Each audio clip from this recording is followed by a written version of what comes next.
Bom dia a todos. Esse é o primeiro webinário em Ecologia e Evolução, com a iniciativa do Programa de Ecologia e Evolução da Universidade Estadual de Feira de Santana, aqui na Bahia.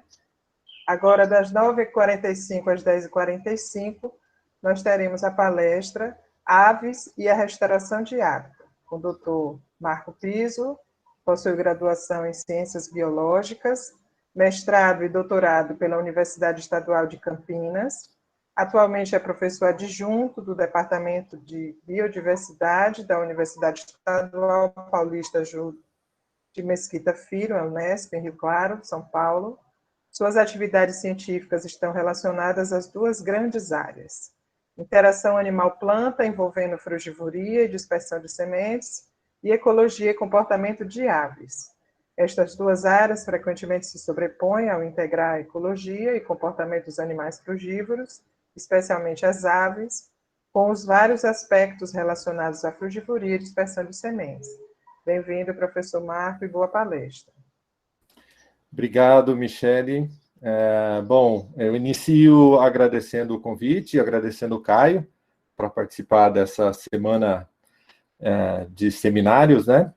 E, bom, o que eu vou falar para vocês aqui tem menos a ver com dispersão de semente, que é o tema da minha pesquisa mais frequente, e mais a ver com ecologia de aves e com algo que vem me interessando há alguns anos, interessando também aos alunos do meu laboratório aqui na Unesp de Rio Claro. Então, eu vou colocar agora a apresentação. Então, tudo o que eu vou apresentar aqui, em grande parte, foi desenvolvido pelo Laboratório de Ecologia de Aves da Unesp de Rio Claro, e tem a ver com esse grande tema de restauração de hábitats, não apenas floresta. A gente vai ouvir aqui sobre outros hábitats que não floresta, né? Embora a gente saiba muito mais sobre restauração de floresta no Brasil do que sobre outras fitofisionomias. Bom, eu começo falando o que é restauração, né? Segundo a definição da Sociedade para Restauração Ecológica, que é das mais importantes nessa área. Então, segundo a definição que ela dá, que essa sociedade dá, restauração ecológica é um processo de assistir à recuperação de um ecossistema que foi, de alguma forma, degradado, alterado, né? Muito bem. Esse é um tema, vocês devem saber, esse é um tema que vem crescendo, né? Como interesse de pesquisa e também em termos de políticas públicas voltadas para esse tema, né? Aqui vocês têm, nesse gráfico do canto superior esquerdo aqui, um levantamento do número de artigos que tratam de restauração nas últimas décadas. Vocês veem aí uma tendência crescente. E no gráfico colorido aqui da direita, as principais revistas que publicam sobre o tema, né? Os principais periódicos que publicam sobre restauração, e as cores se referem a se os estudos foram feitos apenas focado em animais, a parte azul, apenas focado em plantas, a parte laranja, e envolvendo plantas e animais, a parte verde. Bom, aqui eu já quero chamar a atenção de vocês para a predominância de plantas, né? Estudos voltados para plantas em áreas de restauração, o que não é de todo surpreendente, né? É absolutamente esperado que assim seja. Mas chama atenção também, claro, para o pequeno número, relativamente pequeno número de estudos voltados para animais. E é aqui que entra essa palestra, porque a gente vai falar de aves especificamente, tá? Bom, restauração é um tema atual. Vários países do mundo vêm se comprometendo e se engajando em programas de restauração. Um dos acordos mais importantes internacionais, mais importantes em relação a esse tema, foi estabelecido em 2011, o Bonn Challenge, que prevê a recuperação de milhões de hectares nas próximas décadas. Isso, os países signatários têm esse compromisso. O Brasil, inclusive, né? O Brasil, frente a esse compromisso, lançou, alguns anos atrás, o Plano Nacional de Recuperação da Vegetação Nativa, em que se compromete ou pretende restaurar ou reflorestar 12 milhões de hectares de florestas até 2030 para múltiplos usos. Tá?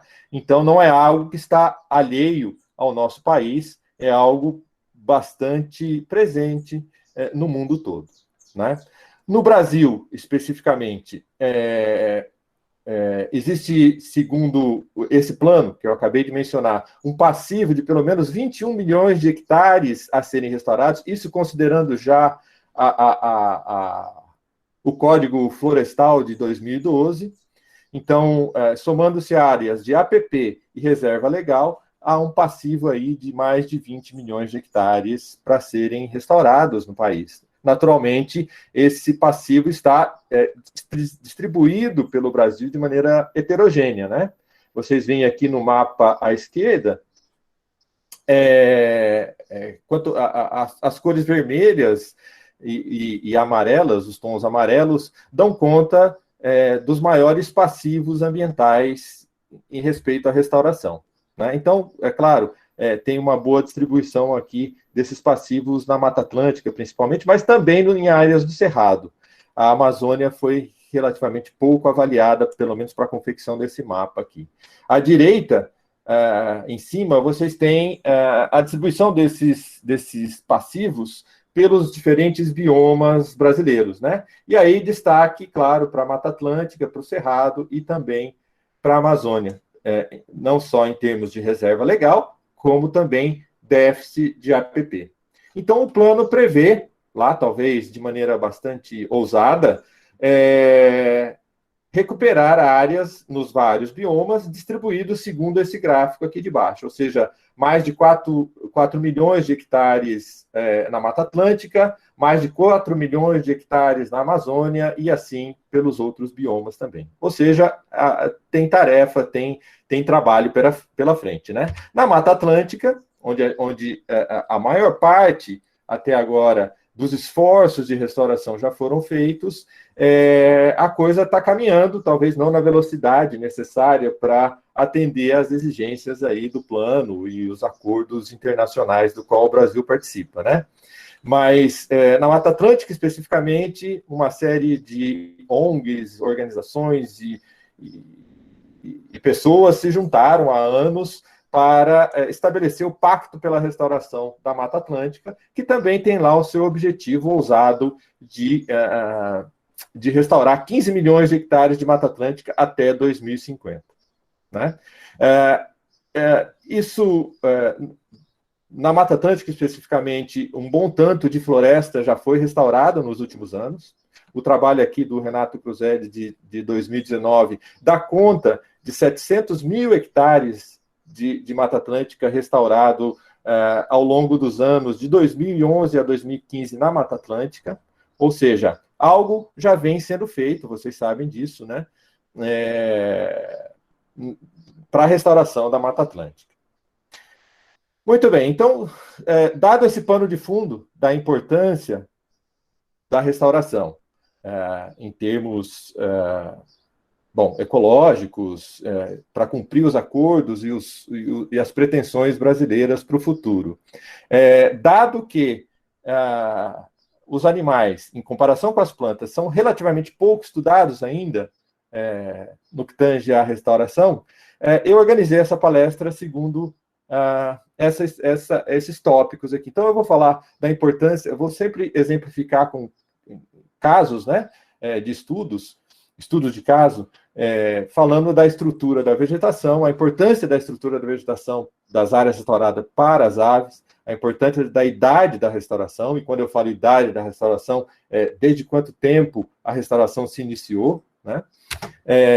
A importância de áreas remanescentes próximas às áreas de restauração para a biodiversidade local, o problema das espécies exóticas de plantas, vocês devem imaginar que áreas restauradas, especialmente as mais antigas, sofrem muito com o problema de espécies de plantas exóticas, deliberadamente introduzidas ou que chegaram nas áreas restauradas. E, por final, o que esperar da restauração, o que a gente quer com a restauração de hábitats e, finalmente, possibilidades futuras nessa área, que são inúmeras, né? Vocês podem imaginar. Bom, o que eu vou falar aqui em grande parte, aquilo que se denomina restauração ativa, né? Ou seja, o plantio ou a semeadura de árvores, de plantas na área que se deseja restaurar. Naturalmente, essa não é a única técnica de restauração, vocês talvez saibam disso, né? Há várias outras abordagens para restauração, mas o plantio em termos de restauração ativa, é o mais utilizado no país até o momento, né? Então, vamos lá, falar primeiro da importância da estrutura da vegetação para as aves. E aí eu vou usar um exemplo aqui, próximo da minha casa, o Horto de Rio Claro, hoje denominado Floresta Estadual, é uma floresta estadual, né?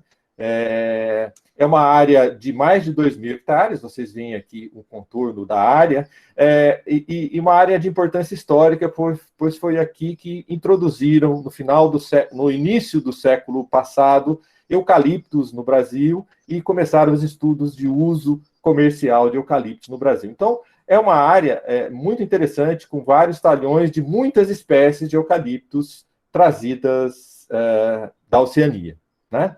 Por um engenheiro, Edmundo Navarro de Andrade, que dá nome à Floresta Nacional. Ele começou a pesquisar eucalipto aqui no Horto. E veja que oportunidade, né? O Horto tem aquilo que se chama de talhões históricos, ou seja, talhões que desde aquela época foram mantidos, talhões de eucalipto foram mantidos. E aqui vocês têm alguns desses talhões históricos, nas linhas com a letra E aqui, de eucalipto. Vejam quando eles foram plantados, né? Ou seja, esses talhões têm mais de 100 anos de idade. E eles estão marcados aqui em marrom, nesse mapa da direita. E também tem lá alguns poucos talhões de vegetação nativa também plantada, tá? Plantada há muito tempo, veja aqui os anos de plantio. Então, essas idades aqui correspondem às idades que os talhões tinham quando foi feito o estudo. Hoje, alguns deles já têm mais de 100 anos. Bom, o fato é que, tanto em um tipo de talhão quanto em outros, tanto em talhões de eucaliptos, quanto em talhões de árvores nativas, quando você entra nesses talhões atualmente, o que você tem é uma floresta semidecida, muito bem desenvolvida. No caso dos talhões com eucaliptos, com alguns indivíduos que sobraram dos eucaliptos plantados, muito grandes, vocês podem imaginar, né? Muito bem. E lá, então, fizemos um estudo com redes de neblina, capturando aves, e vocês têm aqui o perfil da comunidade, o perfil de abundância das comunidades de aves em talhões de vegetação nativa e em talhões de eucaliptos. Lembrando, ambos foram plantados há muito tempo atrás, né? Então, vocês aqui no eixo X, as espécies estão ranqueadas, desde a mais abundante até a menos abundante, e as letras denominam as espécies. Eu coloquei aqui, para os aficionados, para os ornitólogos, alguns nomes de aves, né? Mas o que importa aqui é prestar atenção nas letras. E veja que, em geral, a sequência de letras não é a mesma nos dois ambientes, né? E sequer as letras são as mesmas nos dois ambientes. Claro que aqui estão representadas apenas as mais abundantes em cada tipo de talhão, né? E veja que, uma outra observação importante, os talhões, eles não são separados entre si. Tudo aqui é eucalipto ou floresta nativa, ou seja, as aves podem perfeitamente, não há barreira para o deslocamento das aves aqui. Elas podem se deslocar de um talhão a outro, e ainda assim, as comunidades são diferentes em termos de abundância, nesse perfil de abundância. Bom, por que isso é assim, né? Como eu falei para vocês, quando a gente entra nesses talhões, eles são, segundo nossa perspectiva, nossa percepção, eles são aparentemente iguais, né, em termos de tudo é floresta.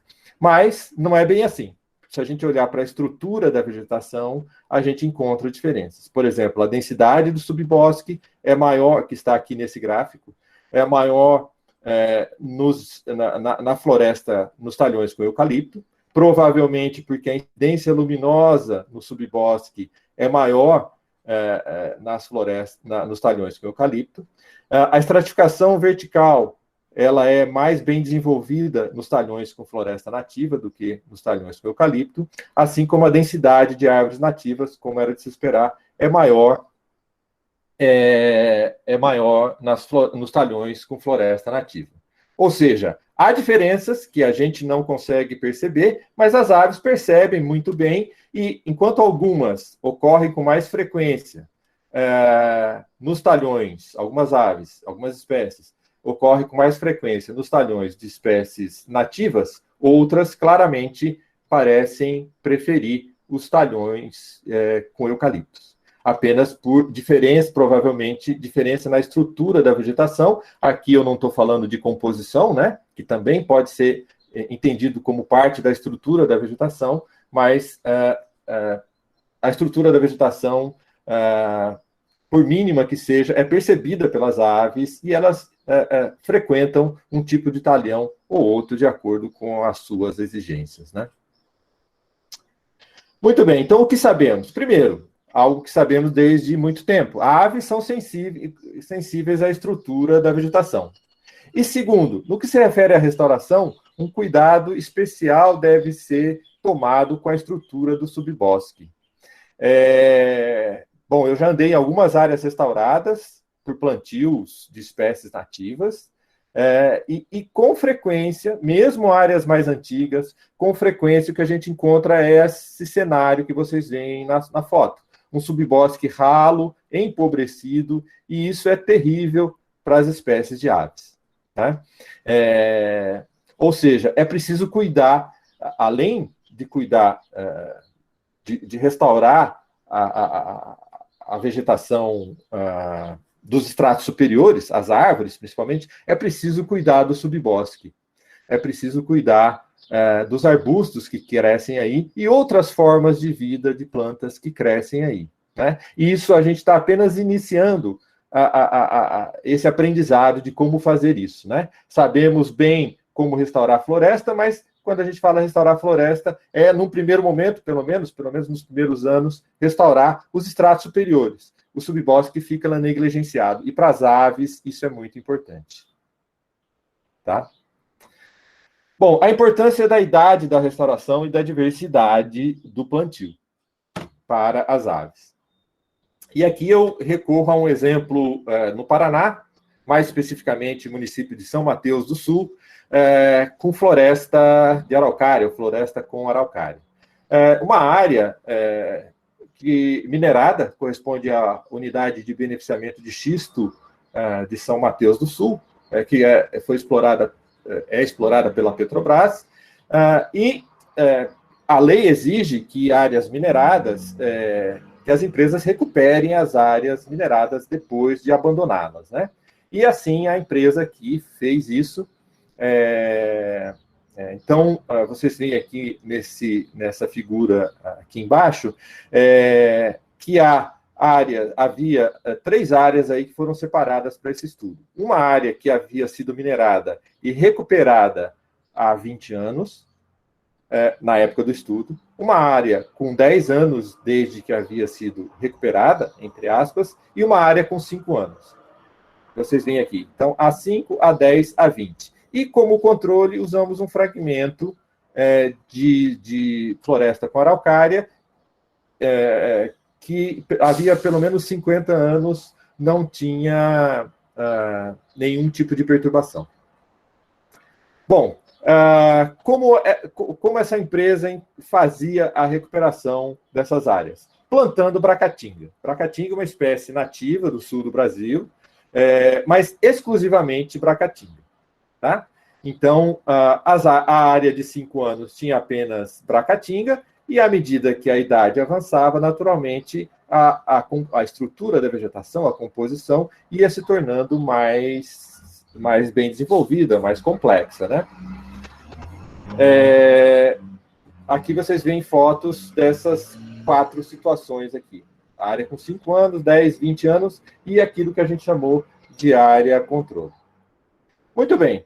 Como era de se esperar, quando a gente olha para as aves no que tange, no que se refere à dependência de floresta, na área mais nova, na área recuperada mais nova, que tinha apenas Bracatinga, havia predominância de aves independentes de floresta, ou seja, as aves que não dependem de floresta para viver. Em geral, aves de ambientes abertos e que eventualmente entravam nessas áreas em processo de restauração. Né? E esse contingente de aves independentes de floresta ia diminuindo em direção à área controle. Tá? Em contrapartida, as aves dependentes de florestas predominavam na área controle, claro, e a sua participação era menor na área mais jovem. Nenhuma surpresa aí, era exatamente o esperado. Né? Quando a gente olha para as guildas alimentares, ou se vocês preferirem, grupos funcionais que estão aqui, também a gente encontrou algo interessante e bastante peculiar dessa técnica de recuperação, de restauração. Nas áreas mais jovens, veja aqui, área com 5 e 10 anos, faltavam aves nectarívoras, faltavam aves frugívoras, e na área mais jovem ainda faltavam as carnívoras, que já estavam presentes nas áreas mais antigas, incluindo a área controle. Ora, a Bracatinga é uma espécie que produz frutos secos, as flores não são ornitófilas, né? Então não atraía aves nectarívoras ou frugívoras, né? Nos plantios mais jovens, até que novas espécies começassem a se desenvolver e produzir seus frutos carnosos e suas flores ornitófilas. Muito bem. Riqueza de espécies. Também aqui a área controle aqui em cima, maior número de espécies, a área mais jovem aqui embaixo, e aqui tem uma inversão do que poderia ser esperado, né? A área de 10 anos, apresentou maior número de espécies do que a área de 20 anos. Isso é curioso, né? Por que isso? A gente ficou se perguntando. O que acontece é que a Bracatinga, ela tem uma vida relativamente curta, então entre 10 e 20 anos, os indivíduos morriam. E alguns trechos da área estudada apresentavam como um capoeirão, porque as bracatingas já tinham morrido. Né? Isso não incentivava muito as aves a frequentar, aparentemente, né? Não frequentava muito, não estimulava muito as aves a frequentar essas áreas que se assemelhavam a um capoeira, uma grande capoeira devido à morte das bracatingas. Né? Primeiro, recuperar áreas de floresta plantando uma única espécie é algo, eu nem diria nem do século passado, é algo absolutamente absurdo, né? Se você quer, de fato, recuperar uma área em toda a sua diversidade, né? Então, jamais fazer como foi feito aí, plantar uma única espécie, uma monocultura de bracatinga. É claro que com o tempo a sucessão avança e tudo avança, mas esse processo é muitíssimo retardado se você faz isso. E no caso específico da bracatinga, uma espécie pioneira de vida curta, tem ainda esse problema de, em determinado momento, tudo voltar um pouco em termos de estrutura da vegetação, porque as bracatingas morrem. Esse foi um problema enfrentado em várias áreas recuperadas no estado de São Paulo, no início, há décadas atrás, quando ainda estavam testando o melhor método de recuperação de áreas, de restauração de floresta. Se plantavam poucas espécies, se plantavam espécies pioneiras, rapidamente você tinha um aspecto florestal e aquilo agradava muito, porém, com pouco tempo as espécies pioneiras morriam e tudo declinava, a estrutura da vegetação como um todo declinava, né? Hoje a gente já sabe melhor como fazer e, fundamentalmente, riqueza de espécies no plantio, né? Isso é fundamental. A importância das áreas remanescentes próximo às áreas de plantio, né? E o exemplo que eu vou dar aqui é um exemplo de Iracemápolis, aqui no interior do estado de São Paulo, é exatamente essa área. A floresta que vocês veem aqui foi plantada e ela se localiza em torno de um açude, né, de um reservatório de água. Aliás, essa muitas vezes, pelo menos aqui no estado de São Paulo, é a situação em que a gente encontra muitas das florestas plantadas. Por quê? Porque as empresas, aqui muitas vezes usinas de cana, né, são obrigadas por lei a proteger os seus corpos d'água e invariavelmente eles estão sem vegetação na margem e essa proteção envolve, então, a plantação de floresta a uma certa distância da margem desses corpos d'água, como vocês veem aqui, né? Esse foi o caso em Iracemápolis. Então, aqui está a área de Iracemápolis, foi uma das áreas estudadas, e, além disso, a gente estudou outras duas áreas no interior do estado de São Paulo, próximas umas das outras, todas plantadas, porém com diferentes idades, diferentes tempos de plantio, né? Desde a mais antiga, de Cosmópolis, plantada na segunda metade da década de 50, até a de Santa Bárbara do Oeste, plantada em 1998. O tamanho dessas áreas em hectares é semelhante, 20 a 30 hectares. Todas foram plantadas com bom número de espécies, ou seja, já se iniciou a restauração com bom número de espécies, mas uma diferença fundamental que vocês veem aqui. A distância para uma floresta nativa, um fragmento de floresta, muito diferente, né? A área do meio aqui, exatamente a que eu mostrei na foto, Iracemápolis, estava bem próximo de um fragmento de vegetação nativa. E aí, vamos olhar então agora para as aves frugívoras, essas que me interessam em particular, né? O que vocês veem aqui são redes de interação envolvendo aves frugívoras, representadas aqui pelos retângulos vermelhos, e as plantas cujos frutos elas comem, representados aqui pelos retângulos verdes, né? As linhas que cruzam conectam as espécies que interagem entre si, tá? Então, uma ave que se alimenta de um fruto desse lado tem uma linha conectando os dois. Aqui estão as redes de interação para as três áreas que eu mencionei. Bom, o que a gente esperava? Dado aquilo que eu acabei de falar sobre a importância da idade da restauração. Eu esperava que a área com 57 anos, quando foi feito o estudo, né, a área mais antiga de Cosmópolis, tivesse uma rede de interação mais complexa. Afinal, houve mais tempo para sucessão avançar, supostamente uma vegetação mais bem estruturada, mas não foi o que a gente observou.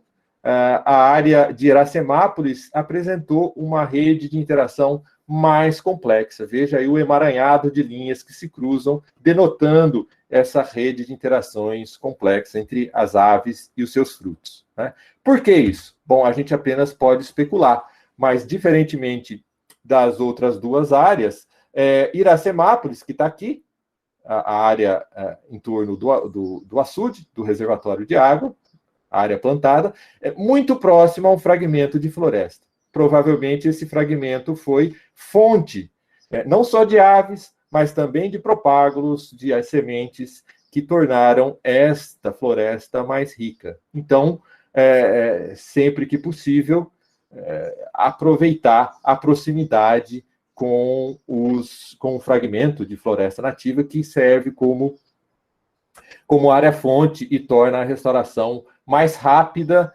e mais diversa, né?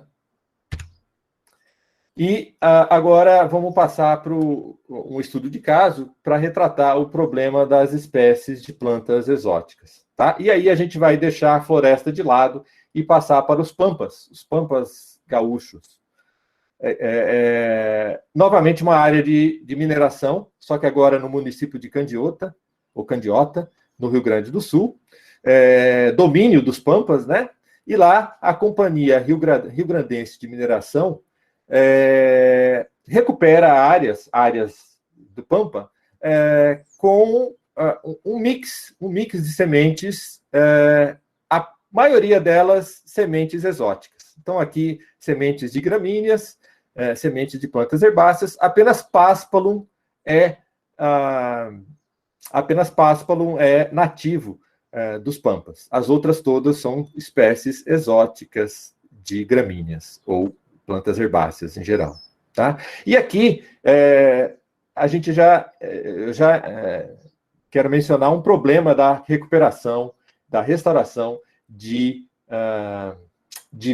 fisionomias vegetais que não são florestas aqui no Brasil. Bom, hoje a gente vai ter uma palestra com a Gislene Ganadi, né? Certamente ela vai falar do que ela vem fazendo na Caatinga, e ela vem tendo avanços espetaculares lá, aprendendo como restaurar a Caatinga. Como restaurar áreas campestres como essa. Talvez a gente até saiba, mas um grande problema é onde conseguir sementes para isso. Né? E assim, dada essa dificuldade, a empresa faz aí uso de um mix de sementes com a predominância de espécies exóticas. Então, mais uma vez, né, nessa área havia áreas que haviam sido mineradas e recuperadas, marcadas aqui como revegetadas, e áreas nativas de Pampa foram estudadas aqui também. Tá? Todas as áreas com 20 a 15 hectares, e as áreas restauradas, ou em processo de restauração, tinham, na época do estudo, de 9 a 13 anos, desde que foi feito esse manejo para revegetação das áreas. Tá? Bom, já olhando para os resultados que a gente obteve para as aves, né, em relação à riqueza de espécies, as áreas naturais, as áreas de campos naturais, apresentaram maior riqueza e também maior abundância de espécies de aves do que as áreas revegetadas ou em processo de restauração. Mais uma vez, se você vai nessas áreas, aparentemente é tudo muito semelhante, né, aos nossos olhos. Certamente não para as aves. Por exemplo, há diferenças na altura da vegetação ou na densidade da vegetação nos vários estratos aqui, né? Até 50 centímetros, de 51 a 1 metro, acima de 1 metro até 1,5 metro. Os asteriscos denotam diferenças sempre com vantagem para as áreas naturais, ou seja, as áreas naturais têm maior densidade da vegetação, pelo menos até 1,5 metro de altura. Né? Isso deve influenciar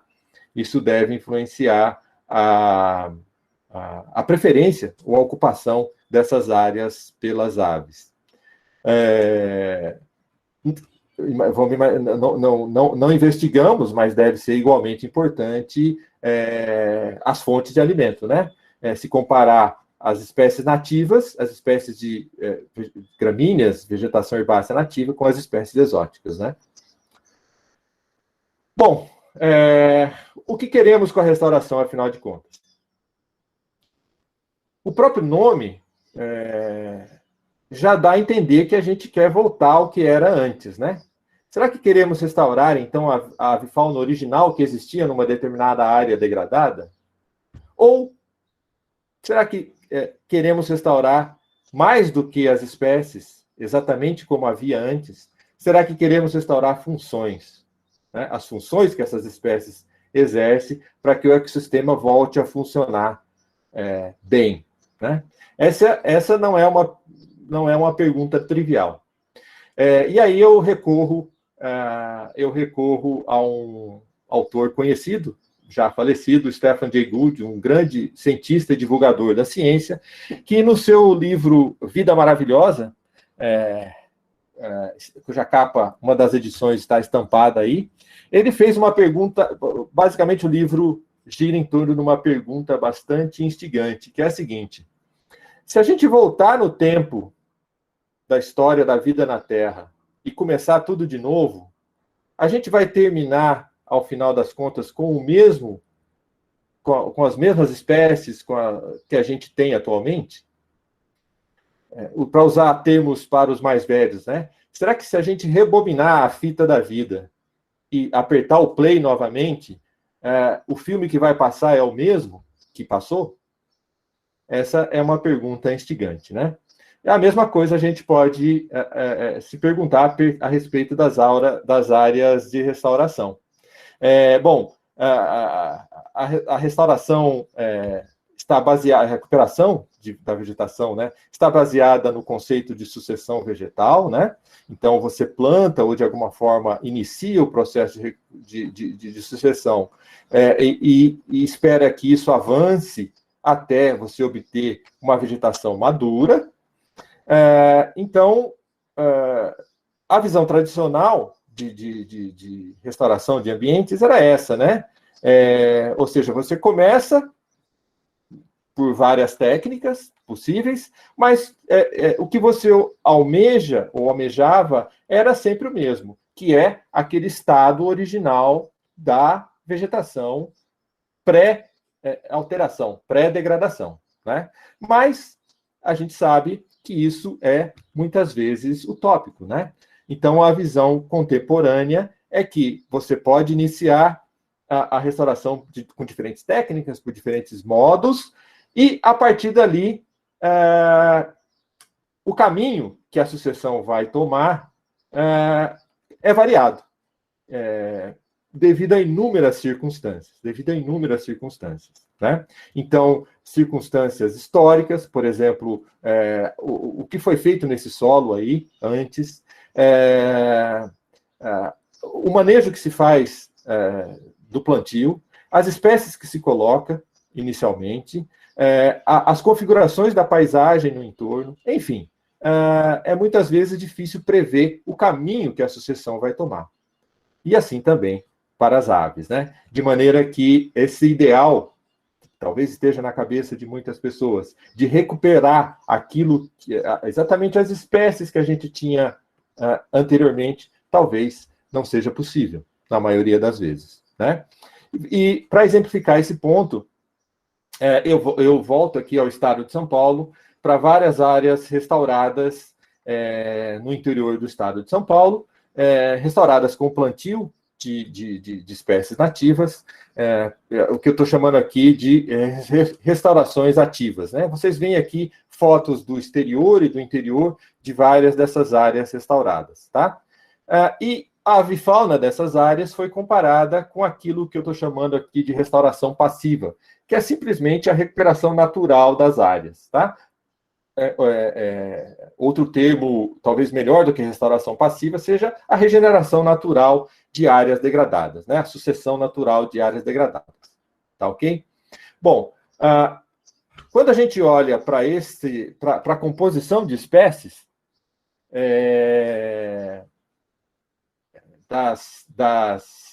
dessas várias áreas, os pontinhos vermelhos se referem às restaurações ativas e os círculos azuis se referem à regeneração natural, à restauração passiva, né?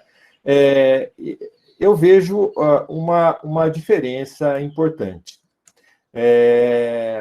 Bom, esse aqui é um gráfico é uma análise multivariada, né?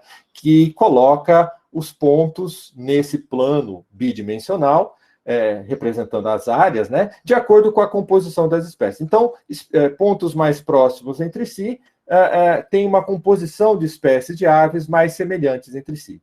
Pontos mais distantes têm maior dissimilaridade, maior diferença na composição de espécies. Bom, o que eu estou vendo aqui? As áreas de restauração passiva, de regeneração natural, os pontinhos estão muito mais juntos entre si, denotando uma composição muito mais similar de espécies do que os pontinhos vermelhos, que estão mais espalhados, né? Denotando uma composição mais heterogênea de espécies. E veja que essas áreas aqui, em termos de idade de restauração, são muito semelhantes, né? Também em termos de matriz em volta, né? Quase todas têm como matriz plantações de cana aqui no interior de São Paulo. Bom, por que isso é assim? Né? Porque cada área recuperada dessa tem um histórico. Algumas áreas o plantio foi bem feito, outras áreas o plantio não foi bem cuidado no início. Algumas áreas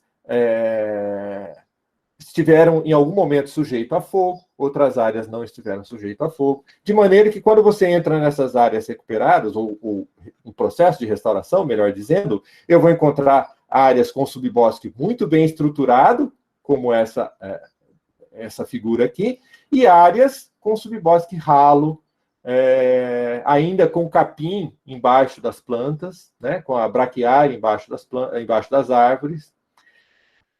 Se a sucessão vai, com o tempo, fazer esses pontinhos se juntarem, fazer a composição dessas áreas se assemelharem, eu não sei dizer, mas é possível que não. Que, ao passar do tempo, elas passem, de fato, a ter composições distintas, porque tem um histórico distinto, né? Agora, se eu olho para guildas alimentares e extrato da vegetação ocupado pelas aves nessas dois tipos de vegetação, eu vou ver muita semelhança. Veja aqui que as barrinhas que denotam áreas de restauração ativa e áreas de restauração passiva não diferem muito, né? Na proporção de espécies carnívoras, frugívoras, granívoras, etc. Da mesma forma, o extrato da vegetação ocupado pelas aves também não difere muito entre esses dois tipos de áreas, né? Ou seja, ainda que a gente tenha diferença na composição de espécies, e de fato, né, veja que os pontinhos azuis estão mais para a direita, os pontinhos vermelhos para a esquerda do gráfico, ou seja, a composição de espécies em geral, diferente de espécies de aves, a função que elas desempenham nessas áreas é semelhante, ou pelo menos o perfil de guildas alimentares e de extrato da vegetação ocupada é semelhante. Será que eu devo ficar satisfeito com isso? É uma pergunta que eu deixo aí para vocês. Bom, já encerrando, indo para o final, eu queria mostrar, ressaltar, né? Isso não deve ser novidade para muitos que estão ouvindo, que a restauração de hábitats é uma oportunidade incrível para estudos dos mais variados possíveis, né? Falando só de aves, por exemplo, predominam até hoje, isso não só no Brasil, né, isso no mundo inteiro, predominam trabalhos a nível de comunidade e a nível de populações, né?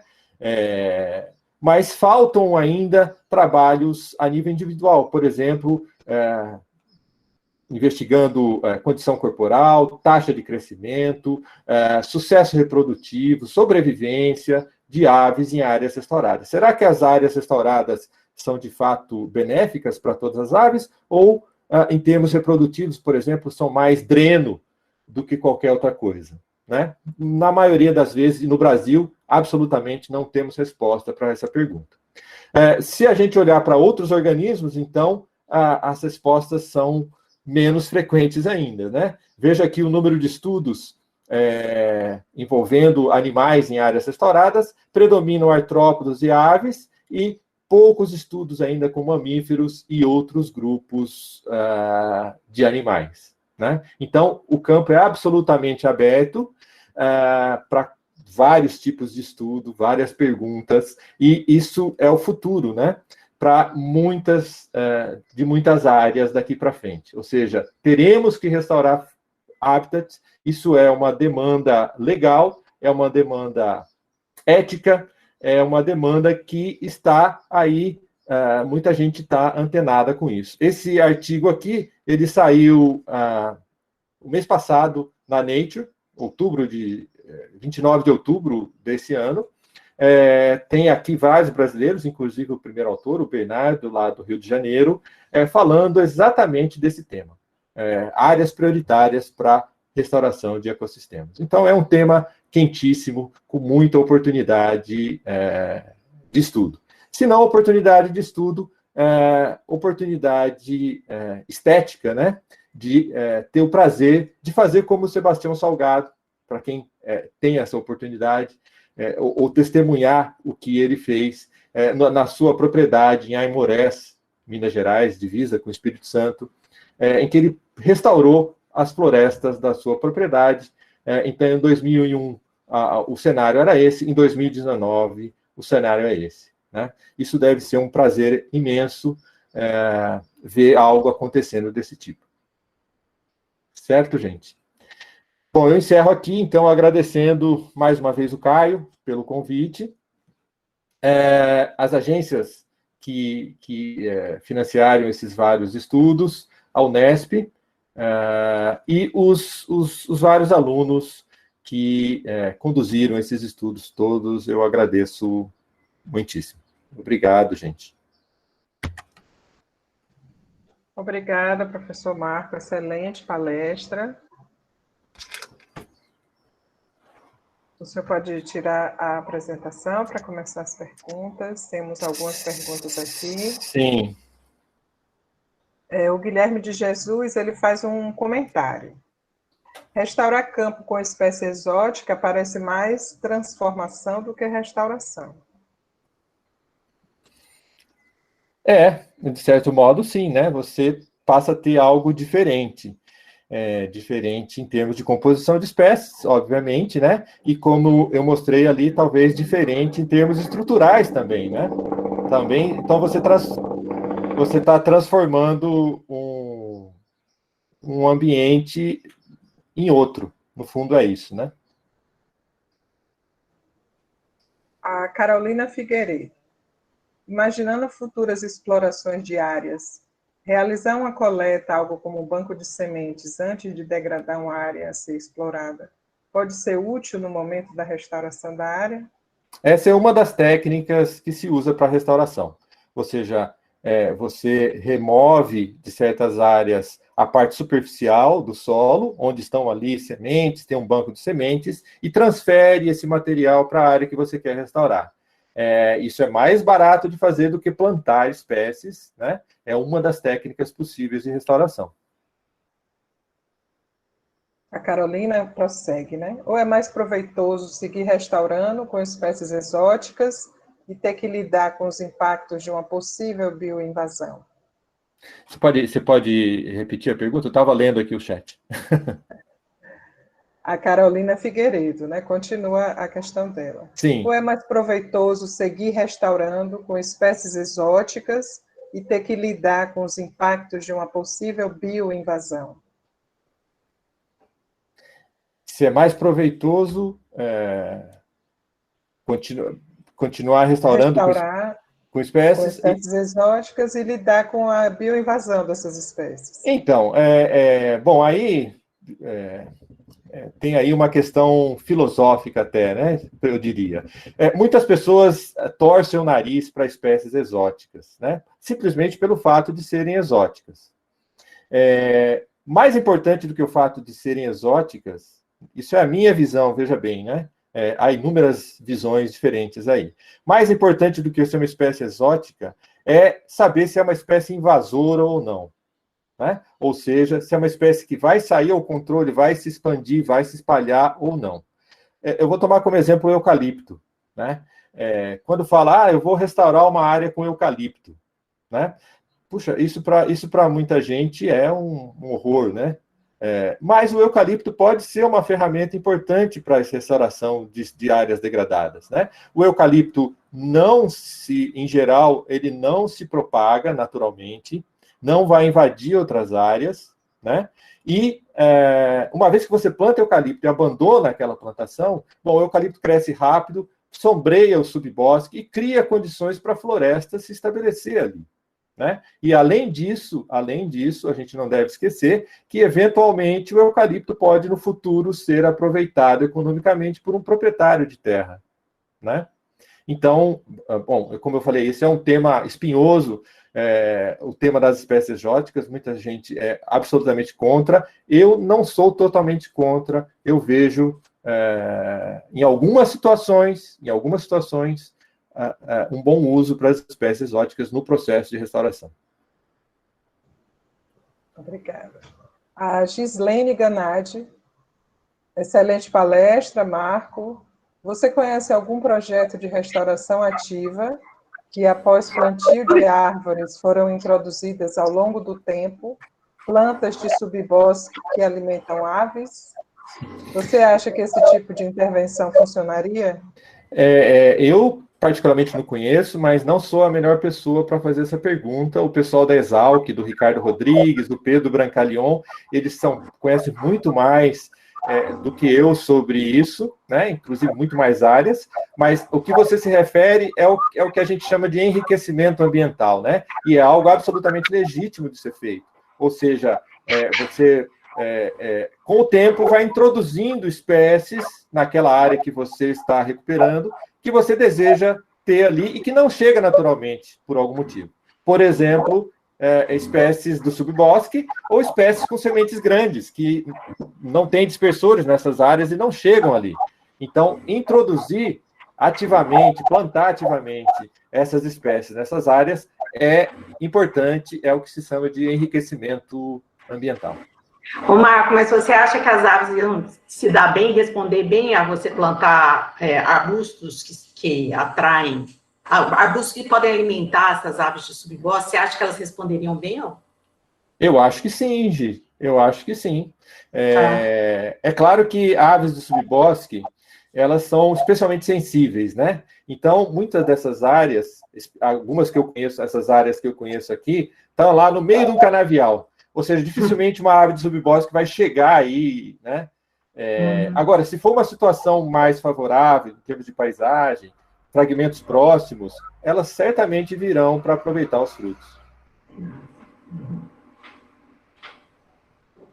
Muitos elogios à palestra da doutora Sandra Hartz, William Cano, parabenizando, professor Ed, Carlos Fonseca, Rude, excelente, Mauro. Angel Fernandes, Camila de Paula. Uma perguntinha aqui da professora Priscila Lopes. Creio que a opção pelo processo ativo ou passivo de restauração depende em parte da velocidade requerida para a recuperação da estrutura florestal. Algum protocolo quanto ao plantio, no caso da ativa, para atrair espécies de aves frugívoras de forma a acelerar ainda mais a recomposição da floresta? Sem dúvida, assim, a velocidade da recuperação é importante, né? Por exemplo, empresas querem ter o resultado logo, né? Então, empresas usam, e também tem dinheiro para isso, né? Então, empresas usam plantio ativo, né? Mas outras técnicas são perfeitamente possíveis, são mais demoradas para você ver um resultado, mas são perfeitamente possíveis e eficientes, né? A segunda parte da pergunta? Qual que foi mesmo? Não estou te ouvindo, Michele. Tá. Marco, eu fechei o áudio. Para atrair espécies de aves frugívoras, de forma a acelerar ainda mais a recomposição da floresta com espécies-chave? Sim, bom, o que é recomendado é que se faça um plantio, né? Por exemplo, se você está usando plantio, o mais diverso possível. Fazendo o plantio mais diverso possível e obedecendo mais ou menos o que tem disponível aí nos viveiros de muda, isso eu estou falando de floresta, né? Você vai acabar plantando espécies com frutos carnosos e eles vão predominar mesmo, né? E isso deve ser assim, porque o que a gente quer é pelo menos no primeiro momento, atrair quanto mais aves e morcegos, principalmente, eu falo esses dois porque esses dois grupos são os principais nas áreas mais jovens, né? Os principais dispersores, vai acabar atraindo esses grupos e com eles mais sementes vão chegar. Então, fazer um plantio em que predomine espécies anemocóricas ou autocóricas de fruto seco não é uma boa ideia se você quer algo que avance mais rapidamente, né? Não sei se respondi, Priscila. Respondeu sim, com certeza. O Cláudio José Júnior. Marco, na região de Rio Claro e Vinhedo, onde obter mudas nativas adequadas para repovoamento de áreas alteradas? Oi, Cláudio. Bom dia, meu caro. Não sei, Cláudio, tem viveiros aí, eu não tenho endereço, mas tem uma lista de viveiros por aí que vendem mudas, né? Aliás, isso era um problema até algum tempo atrás, a disponibilidade de mudas para restauração, mas o número de viveiros aumentou com a demanda, né? Existe uma demanda, especialmente por parte de empresas, então tem viveiros por aí. Mas eu tenho feito mudas, posso te dar várias. Pô, serão muito bem-vindas sempre. Igual o uruvu que você me deu, já está com mais de 1,5 m já. Hoje ganhei 15 mudas de macaúba. 14, rapaz, 14. Valeu. Muito bom te ouvir. Abraço, Cláudio. Outra pergunta aqui do Francisco Alexandre Sampaio. Considerando a forte utilização das exóticas, qual a sua opinião sobre as frutíferas exóticas lenhosas? Então, a mesma coisa. Assim, exótica não é ruim só por ser exótica. Ela é especialmente ruim se ela é uma invasora agressiva, né? Ou seja, se ela pode dominar uma área e deslocar espécies nativas, né? Se é uma exótica que produz frutos carnosos e não é uma invasora agressiva, eu não vejo grandes problemas, pelo menos na minha experiência, com florestas aqui de São Paulo. Tá? É bom sempre fazer essa ressalva, né? Cada ambiente, cada fitofisionomia é uma história diferente. Por exemplo, puxa, eu quero atrair morcegos, né? E tem uma espécie exótica que é especialmente atrativa para os morcegos, eu não acho outras no mercado, tá? E essa espécie exótica não é uma invasora agressiva. Poxa, eu trago aí coloco essa espécie exótica, atrai morcegos, os morcegos vão trazer inúmeras espécies nativas para cá, né? Nesse sentido, daqui a pouco a Dalva vai falar sobre isso. A espécie exótica, como eu fiz a ressalva antes, é um tema espinhoso, né? Tem pessoas que odeiam e querem longe, em qualquer circunstância, tem outras que veem alguma utilidade para elas. Como eu falei, tudo depende de quão agressivas elas são, né? E da sua utilidade no processo de restauração. O Rudi Lápis, ele faz um comentário aqui. A visão de múltiplos caminhos que a comunidade pode tomar no processo de recuperação e sucessão natural leva a pensar em um mosaico de vegetação e das comunidades que vivem nela, o que leva a maior diversidade. Obrigado, Rudi. Esse é um tema também que também divide opiniões, né? O que eu quero restaurar no final das contas, né? Alguns estão mais interessados em restaurar funções, né? Restaurar funções ecológicas, restaurar um ecossistema que funcione. E aí, para esses, por exemplo, talvez as espécies exóticas não sejam um problema. Outros querem restaurar, tem aquela visão de restaurar o que havia antes. O que eu falei, muitas vezes é utópico, porque não vai voltar a ser o que era antes, né? Algumas espécies já se extinguiram, inclusive, né? Não vão, de maneira nenhuma, reocupar aquela área. A paisagem já mudou inteiramente, enfim. Temos outra perguntinha aqui, de Adriane Haas. Ainda usam puleiros de aves em processos de restauração? E parabeniza pela palestra, que foi ótima. Adriane, a minha experiência é que esse é um tema mais acadêmico do que prático. Ou seja, na prática, não se utilizam, pelo menos não com muita frequência, puleiros artificiais. Por um motivo simples. Ao invés de fazer um puleiro artificial, você pode simplesmente plantar uma árvore de crescimento rápido, que ela vai ser rapidamente um puleiro natural, que vai fazer a mesma função do puleiro artificial. Agora, do ponto de vista experimental, isso foi mais usado no passado, né? É muito legal usar puleiros artificiais para promover a chuva de sementes e a revegetação numa área. O Francisco Alexandre Sampaio.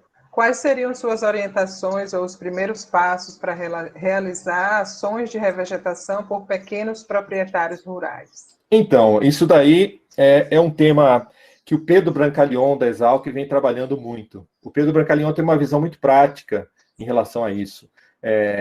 Ou seja, pequenos proprietários rurais, eles têm que sobreviver, têm que tirar o sustento da terra, e é também